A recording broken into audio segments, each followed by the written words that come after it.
আমাদের এই ৬ দফা দাবির আন্দোলন বহুদিন থেকে চলে আসছে।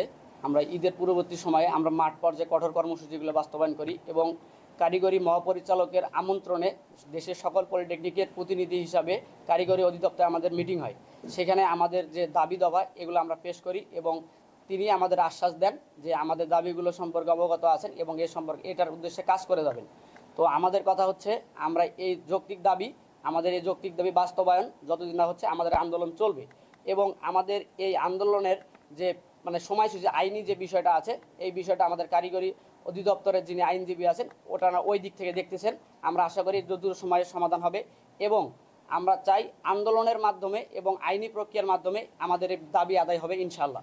এবং আমাদের পরবর্তী যে পদক্ষেপ যেটা আছে সেটা হচ্ছে সারা বাংলাদেশের সকল পলিটেকনিকের প্রতিনিধিদের সমন্বয়ে আমাদের যে কেন্দ্রীয় নির্দেশনা অনুযায়ী আমাদের দাবি আদায় না হওয়া পর্যন্ত আগামীকাল থেকে সারা বাংলাদেশে কঠোর কর্মসূচি পালিত হবে। আমি আশা করব সারা বাংলাদেশের সকল পলিটেকনিক ইনস্টিটিউটের শিক্ষার্থীরা থেকে শুরু করে সকল ডিপ্লোমা ইঞ্জিনিয়ার এবং শিক্ষকগণ আপনারা আমাদের দাবির সাথে একাত্মতা প্রকাশ করে মাঠ পর্যায়ে আন্দোলন চালাবেন এবং আমাদের যৌক্তিক দাবি আদায়ে সাহায্য করবেন।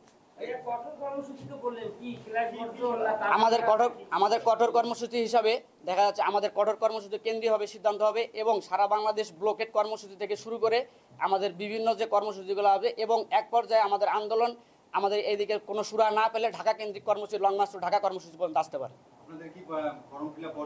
হ্যাঁ, আমাদের কারিগরি অধিদপ্তরের কারিগরি বোর্ড চেয়ারম্যানের আমন্ত্রণে গত সপ্তাহে আমাদের সকল পলিটেকনিকের অধ্যক্ষ ছাত্রদের নিয়ে মিটিং হয় এবং আমাদের ৬ দফা দাবির পক্ষে তার সমর্থন জানিয়ে ফর্ম ফিল আপটা আমাদের আপাতত স্থগিত রাখছে।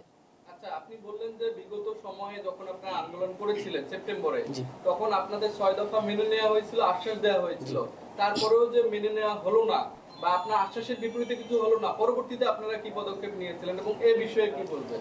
আমাদের ওই আশ্বাসকে কেন্দ্র করে আমাদের গত বছরের সেপ্টেম্বর মাসে এরকম একটা আশ্বাস মাঠ পর্যায়ে দেয়। সেখানে সারা বাংলাদেশের সকল পলিটেকনিকের প্রতিনিধি ছিল না এবং আন্দোলনটা সারা বাংলাদেশে ওইভাবে বিস্তার করতে পারেনি।